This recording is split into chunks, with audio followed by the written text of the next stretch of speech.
Hey y'all, welcome to the Weekend Weird Files, but it's actually going to be done a little different today.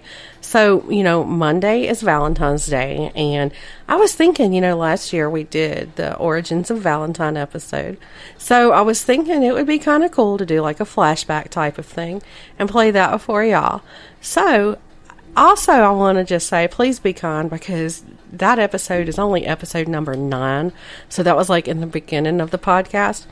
We didn't have the fancy editing software and the better mics and that type of thing. But without further ado, let's listen in.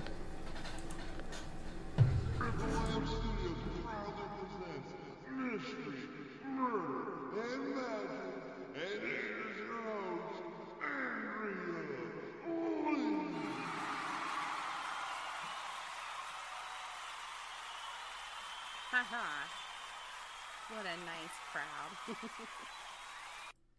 Well, welcome back for an all new episode of Mystery, Murder, and Magic. Alex had a lot to do. He's a senior in high school this year, so he's sitting this episode out. But he'll be back with us soon, I promise. So, yesterday, Valentine's Day was celebrated by many folks out there. But did you know that Valentine's Day is a spin off of another pagan holiday?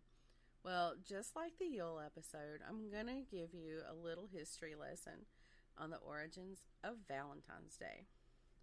But first, let's talk a little bit about Valentine's Day itself. We all know that Valentine's Day is celebrated near and far by sending flowers, cards, candy, and other little gifts to our loves. But do you know how this tradition started? Well, the Catholic Church recognizes 3 saints as Valentine or Valentinus. According to one legend, Valentine, who had been in prison, sent the very first Valentine greeting himself to a girl he had fallen in love with.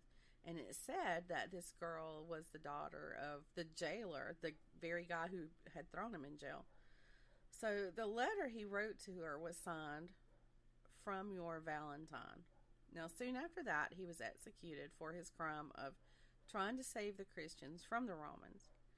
It's widely believed that Valentine's Day is celebrated in the middle of February to commemorate the death of Saint Valentine. However, just like at Yule, the Christians hijacked the pagan celebration known as Lupercalia. Remember, the Christians did anything and everything they could to put pagan traditions and holidays to rest. And I have to be honest here for a second. I've been on my path for quite a while, but I've only learned of Lupercalia in maybe over the last 2 years. So we're going to learn about this together. Lupercalia is traditionally celebrated on February the 15th. And it was a celebration of fertility. It was also dedicated to the Roman god of agriculture, and his name was Faunus. And it was also a celebration of the Roman founders Romulus and Remus. In fact, the name Lupercalia is thought to have origins tied in with Romulus and Remus. Romulus and Remus are the twin sons of Rhea Silvia and Mars. Now, in other stories, it says that Hercules is their dad. However, their mom said that the pregnancy was through divine conception, and in those days it was a custom that when a virgin went against her vows of celibacy, she would be put to death. But because she claimed divine conception, and that either Mars or Hercules was responsible for this,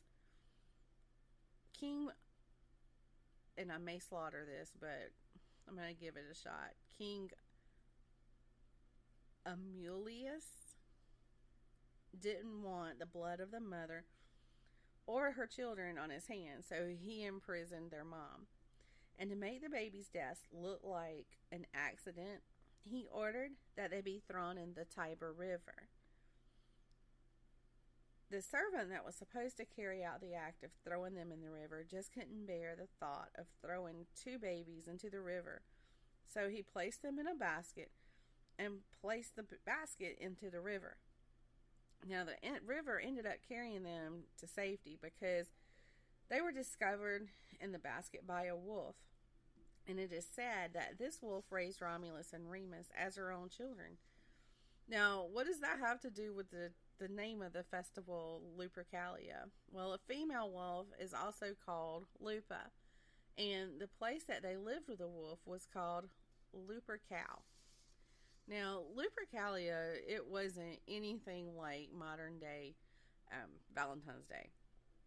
The festival itself was held under the supervision of these Roman priests called Luperci or Luperci.